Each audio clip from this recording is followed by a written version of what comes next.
Process of symptoms evaluation, এই যে 80% মধ্যে কাজ যেগুলা সেগুলা টোটালিটি, আমরা কি প্রক্রিয়াকরণ করব, টোটালিটি অফ সিমটমস নির্ধারণ করার চেষ্টা করব, এবং সেখান থেকে রিলিভেন্ট সিমটমস গুলা আমার রেপার্টরিতে ইনক্লুড করার জন্য চিহ্নিত করে নিছি কিনা, সবকিছু ঠিকঠাক মতো আছে কিনা, আমি যে লক্ষণগুলো নিয়ে রেপার্টরাইজেশন করতেছি সেখানে ইন্ডিভিজুয়ালাইজড হচ্ছে কিনা, এই বিষয়টা খুবই গুরুত্বপূর্ণ। আমরা যে প্রসেসিংটা করতেছি তার উদ্দেশ্য কিন্তু এইগুলা, টোটালিটি অফ সিমটমস নির্ধারণ। অনেক ক্ষেত্রেই তা হবে না, কিন্তু যতটুকুই আছে ততটুকুর ভিত্তিতে আমি রোগীর সার্বিক চিত্র এবং সামগ্রিকতা পাচ্ছি কিনা, আমার উদ্দেশ্যের একটা, সমস্ত রিলেভেন্ট সিমটমস গুলো আমি একত্র করছি কিনা। অবশ্যই ইররিলেভেন্ট সিমটমস বলতে একটা কথা আছে, তা বাদ দিতে হবে, এবং পিকুলিয়ার ক্যারেক্টারিস্টিক্স প্রমিনেন্ট সিমটম সবকিছু আমি কনসিডার করছি কিনা, অবশ্যই এটা ফোকাস করতে হবে। এবং ইন্ডিভিজুয়ালিটি তৈরি হলো কিনা, আমি যদি টোটালটা কইরা কোনো ইন্ডিভিজুয়ালিটি তৈরি না হয়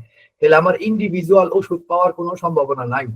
পিকুলিয়ার এবং ক্যারেক্টারিস্টিক সিমটমস গুলাকে অবশ্যই বিবেচনা করতে হবে। এগুলো হচ্ছে কি নোটস, কি নোটস ছাড়া বহু সময় আমাদের প্রেসক্রিপশনের ভিত্তি হবে কি নোটস, কাজে কি নোটস ছাড়া, এবং একটা কেসের মধ্যে যদি অন্তত পক্ষে 2-3টা, মিনিমাম 3টা আমরা চেষ্টা করি, 3টা কি নোটস না থাকে, তাইলে ওই কেসটা ওই রেপার্টাইজেশনে নির্দেশিত সেই ওষুধটা রোগীতে প্রযোজ্য কিনা বিরাট সন্দেহ আছে।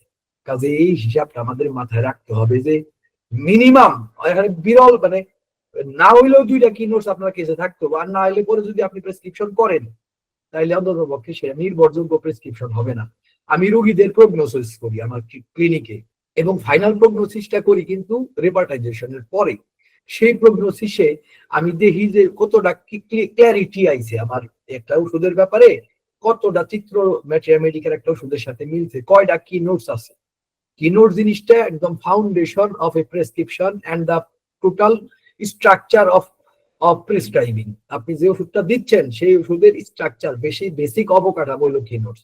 কি নোট যদি একটা রোগীতে অনেক কম পাওয়া যায়, যেমন আজকের ক্যান্সারের কেসটাতেও কি নোটস অনেক কম আছিল, এই কারণে কনফিডেন্স লেভেল, অ্যাকচুয়ালি এই কেসটাতে আমার কনফিডেন্স লেভেল করতে পারেন 70%, কিন্তু আমি অ্যাকচুয়ালি 90% কনফিডেন্স লেভেলের উপরে প্রেসক্রিপশন করি না সচরাচর, উপায় ছিল না এই কেসটা।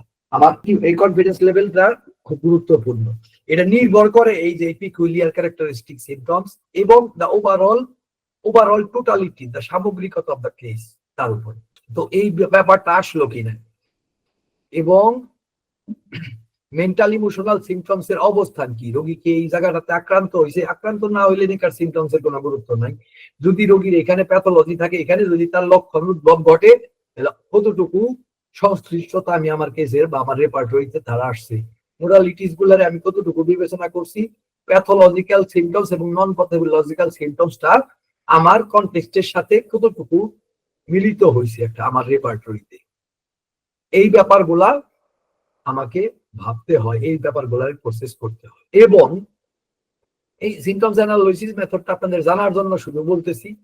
এরপর আমি যে রেপার্টাইজেশন করব, আমি কোন মেথডে করব, অ্যাকচুয়ালি পদ্ধতি অনেকগুলো আছে, তার মধ্যে বার্নিং-হোসেন মেথড, তার একটা নিজস্ব পদ্ধতি আছে। বার্নিং-হোসেনের রেপার্টাইজেশন পদ্ধতি কিন্তু কেন্টের মতো না।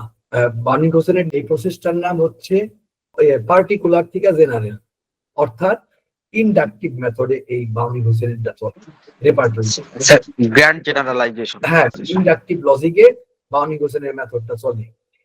এবং এটা ধারণা দেওয়ার জন্য যে আমাদের রেপার্টরি গুলার ফিলোসফি যে আলাদা, এই কারণে এই শীটটা আমি রাখছি। এবং কেন্ট চলে হচ্ছে ডিডাকটিভ লজিকে, যেখানে জেনারেল থেকে পার্টিকুলারে যাওয়া হয়, জেনারেলটা সর্বাগ্রে গুরুত্ব দেওয়া হয়।